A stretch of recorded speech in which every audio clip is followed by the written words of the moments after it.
Oke, mungkin jadi pertanyaan, gimana cara kita bisa membuat konten yang menarik dan bisa mendorong penjualan atau juga mendapatkan konversi yang kita harapkan, dan itulah yang akan kita bahas dalam podcast kali ini.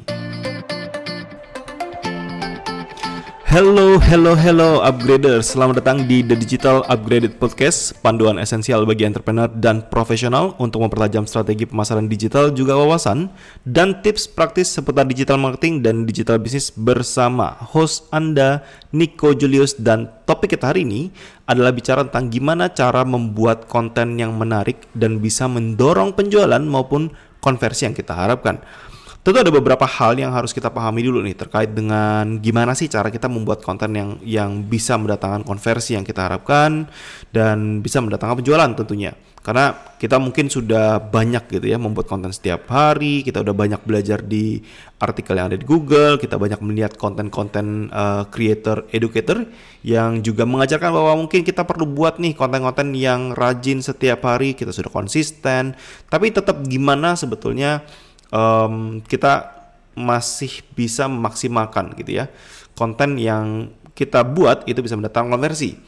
Ada beberapa hal yang saya pribadi akan sarankan saat kita bicara tentang ingin mendapatkan hasil seperti ini. Yang pertama itu bicara tentang memahami dulu nih siapa yang namanya audiens atau target yang kita ingin sasar gitu ya.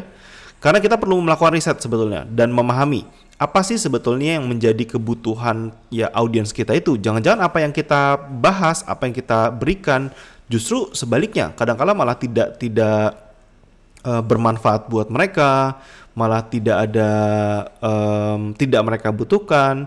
Jadi ya kita harus mulai berpikir dulu ya, mungkin mundur satu langkah untuk mulai mencoba melakukan assessment tentang apa sih sebetulnya mungkin masalah yang mereka hadapin, apa sih yang mereka butuhkan, apa sih yang mereka inginkan, apa yang mereka harapkan dari kita nih. Karena dengan memahami itu sebetulnya kita akhirnya bisa membuat sebuah konten yang kemudian sesuai nih dengan pesan yang kita ingin sampaikan dan apa yang mereka harapkan.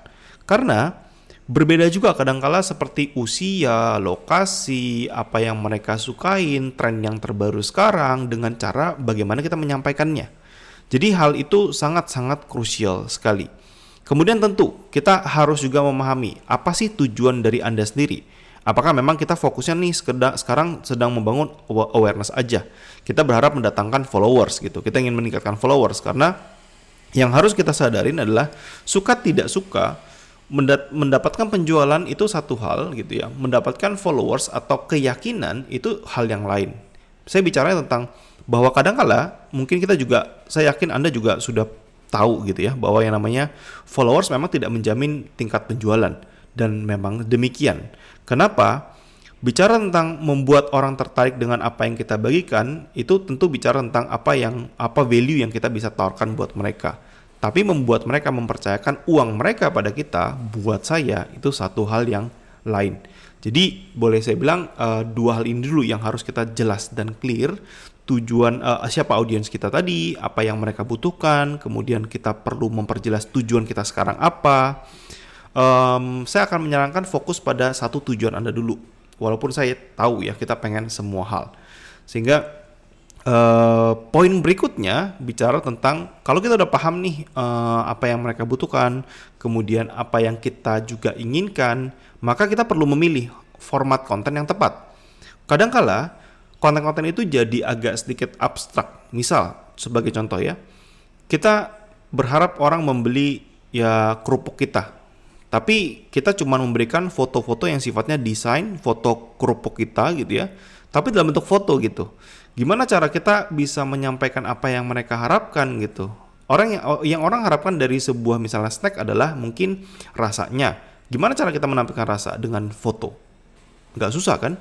Bagaimana cara kita menampilkan kriuknya dengan foto? Mungkin susah, makanya mungkin video akan lebih baik. Di sisi lain, membuat video dengan misalnya kita jualannya baju gitu ya. Saat kita jualan baju, mungkin sulit sekali menampilkan detail-detail yang sifatnya pada baju di dalam sebuah video. Kenapa? Karena banyak banget poin-poin yang mungkin kita pengen sajikan kepada mereka agar mereka bisa paham nih apa yang unggul dari produk baju kita tadi gitu ya. Maka kumpulan foto bisa jadi dalam bentuk carousel, bisa jadi dalam bentuk katalog foto gitu ya. Itu hal yang penting. Atau misalnya quotes yang Anda tampilkan dalam 10 gambar, dalam 10 foto. Mungkin juga nggak make sense buat hal itu.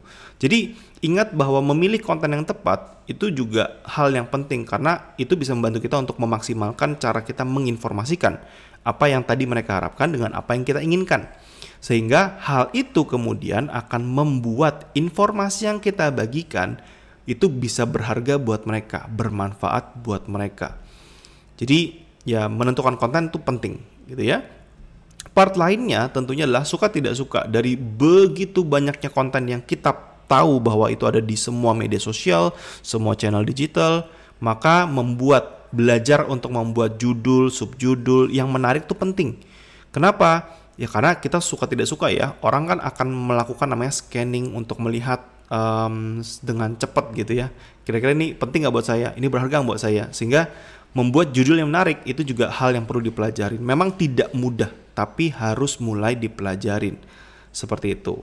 Kemudian di era sekarang nggak cuma sekedar judul, visual yang menarik itu juga satu hal yang penting. Kenapa? Ya kita bicara tentang ya media sosial gitu ya. Tempat kita banyak sekali melihat konten-konten sehingga visual yang menarik itu menjadi satu hal yang juga boleh saya bilang sekarang udah jadi tuntutan lah gitu ya. Kenapa? Karena tanpa visual yang menarik kadang-kala orang juga nggak punya gini ya. Kalau kita melihat makanan yang kurang menarik secara tampilan, ya mungkin kita juga agak ogah-ogahan makan gitu. Kurang menarik karena nggak ada visual stimulus yang muncul.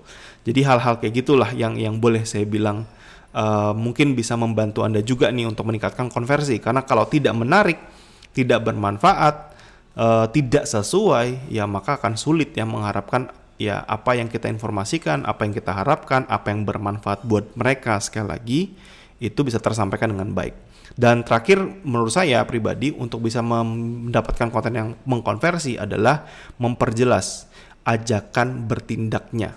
Kadangkala orang terlalu banyak memberikan ajakan bertindak itu juga nggak jelas. Kalau misalnya mau ngajak orang follow ya fokus pada follow. Kalau mengajak orang untuk cek link website Anda ya ajak cek link website Anda. Jadi jangan terlalu banyak memasukkan ajakan bertindak karena terlalu berlebihan gitu ya.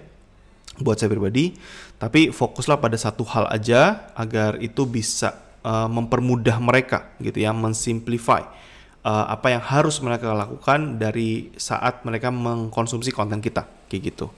Jadi di akhir tentunya tidak akan ada hal yang boleh saya bilang berhasil tanpa ada banyak uji coba. Jadi suka tidak suka Anda harus melakukan banyak uji coba, belajar dari satu hal dan yang lain gitu ya, mulai melakukan improve sedikit demi sedikit, dan tentunya hal ini juga menuntut yang namanya konsistensi. Jadi kalau Anda tidak mulai mengeksplor secara konsisten, tidak melakukan secara konsisten, saya yakin sulit sekali gitu ya untuk kita bisa mendapatkan apa yang kita harapkan tadi gitu. Jadi Anda mulai harus peka lah gitu ya dengan konsisten itu untuk melihat nih, oh ini bagus nih, orang banyak suka, yang ini orang banyak komen, yang ini orang mulai banyak follow, oh ini banyak orang nge-like, oh yang ini orang banyak tanya gitu ya. Sehingga sekali lagi Anda punya dan paham bahwa oh inilah yang orang suka, stylenya harus arah ke sini, dan Anda bisa mendapatkan sekali lagi